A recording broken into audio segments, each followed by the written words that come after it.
we divide 451 by 5 in long division method. 5 times 9 is 45. On subtracting we get 0. So now we put down this 1 and 5 times 0 means 0.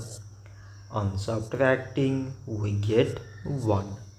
So now we have no any other number to put it down. So we take here decimal so that we put 0.